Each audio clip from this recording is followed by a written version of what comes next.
السلام علیکم۔ Daily golf Urdu میں خوش آمدید۔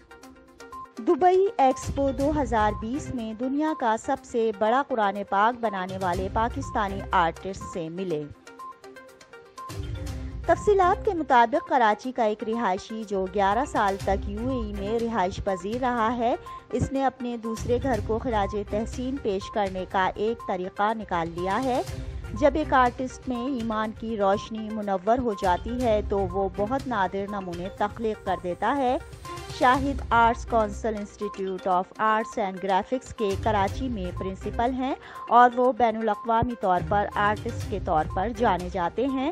انہوں نے UAE کی ویژنری لیڈرشپ کی تعریف کی ہے۔ انہوں نے انکشاف کیا کہ وہ ایمریٹس گروپ کے CEO شیخ احمد بن سعید ال مکتوم سمیت شاہی خاندان کے بہت سے افراد کے پورٹریٹس بنا چکے ہیں۔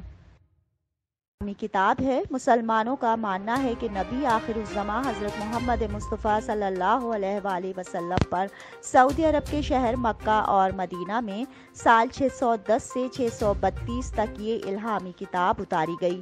شاہد کا ماننا ہے کہ ان کی طویل محنت ضرور رنگ لائے گی۔ وہ ایک ایلومینیم کے کینوس پر سونے کے پانی سے قرآن کے حروف لکھ رہے ہیں۔ ان کا کہنا ہے کہ وہ نامور پاکستانی کیلیگرافر آرٹسٹ مرحوم سید صدیقین نقوی کے ایجاد کردہ پرنٹ پر قرآن لکھ رہے ہیں، جسے سب صدیقین نقو کے نام سے جانتے ہیں۔ انہوں نے 5 سال پہلے اس منصوبے کی تکمیل کا سوچا تھا۔ ان کا کام کینوس، میٹل اور رنگوں پر مشتمل ہے، جو دیکھنے والوں کو ایکسپو 2020 میں حیران کر دے گا۔ شاہد ایک خوددار آرٹسٹ ہیں جس کا ماننا ہے کہ دنیا اس کے کام کو دیکھے گی۔